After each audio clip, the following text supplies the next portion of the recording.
से दूर, खबरों से भरपूर। दोस्तों, आज हम बात करेंगे ख्वाजा साहब के गुस्ताखों के बारे में, जिन लोगों ने ख्वाजा साहब को आक्रांता कहा, लुटेरा कहा।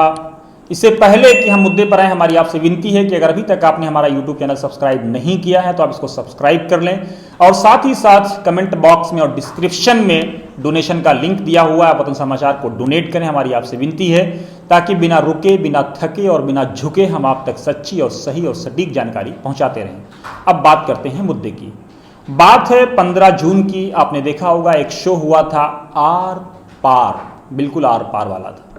आर पार में ऐसा आर और पार हुआ कि एंकर साहब ने ख्वाजा साहब जैसी अजीमुल मर्तबत और मुक़द्दस शख्सियत को आक्रांता, लुटेरा और हमलावर तक कह दिया। एक बार कहा होता बात समझ में आती है कि चलिए ज़ुबान फिसल गई, चमड़े की थी। दोबारा कहा चलिए मान लीजिए आदमी एक अनइंटेंशनली जो है कुछ उससे हो गया, कोई इंटेंशन नहीं था उसका। लेकिन जब आप तीसरी बार कहते हैं तो जो दिल की बात होती है वो बाहर आ ही जाती है। बहरहाल आपने जो कुछ कहा उसके बाद प्रतिक्रियाएं शुरू हुई।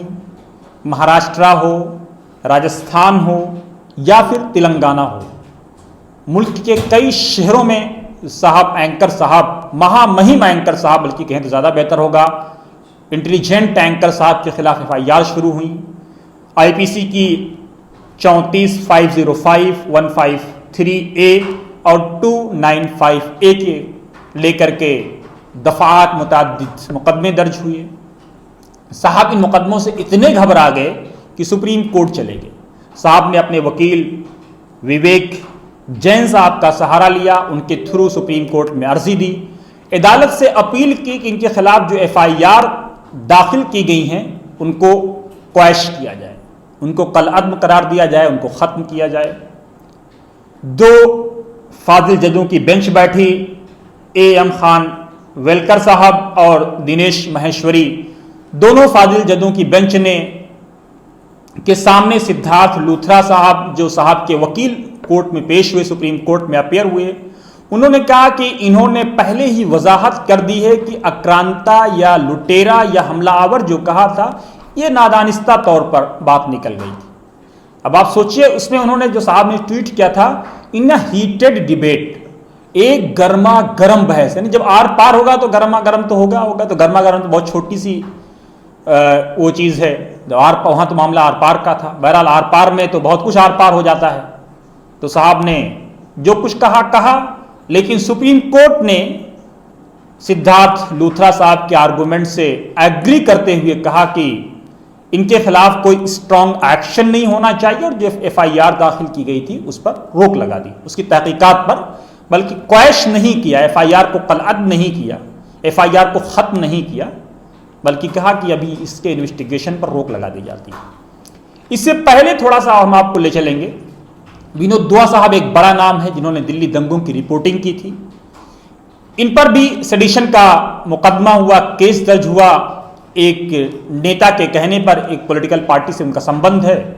अब विनोद दुआ साहब जब कोर्ट गए तो उन्होंने सुप्रीम कोर्ट मान्यवर फाजिल कोर्ट से अपील की, फाजिल जजों से कहा कि इनके खिलाफ जो मुकदमे हो रहे हैं इनकी तहकीकात पर रोक लगा दी जाए।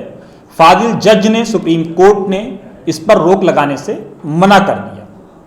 एक और वाकया मैं आपको बताता हूं क्योंकि इससे जुड़ा हुआ है। नुपुर शर्मा एक वेब जर्नलिस्ट हैं, इनके साथ 3 और लोग थे जिनमें बंगाल में इनके खिलाफ केस हुआ और इन पर भी बहुत सारे मुकदमात दर्ज किए गए।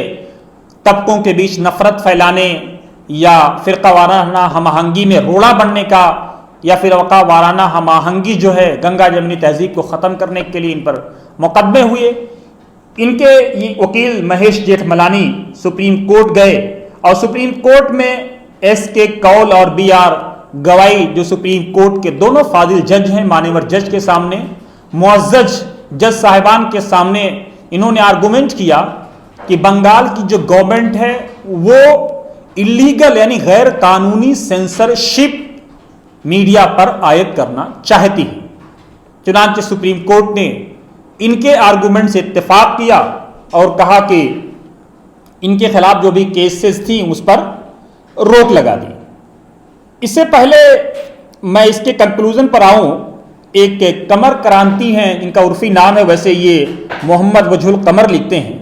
ये अपने फेसबुक वॉल पर लिखते हैं, यदि अमीश देवगन पर कार्रवाई नहीं होती है तब आने वाले भविष्य में कोई भी हमारे देवी देवताओं और सूफी संतों के खिलाफ अपशब्द प्रयोग करके माफी मांग लेगा, यानी दंगाइयों को प्रोत्साहन मिलेगा। इसलिए सुप्रीम कोर्ट को अमीश देवगन की गिरफ्तारी पर रोक लगाने की जगह कड़ी सजा देनी चाहिए, ताकि भविष्य में कोई भी व्यक्ति हमारे देवी देवताओं और सूफी संतों के खिलाफ अपशब्द प्रयोग करने से पहले 1,00,000 बार सोचे। बड़ा अहम सवाल है, बड़ा अहम मुद्दा उन्होंने उठाया है।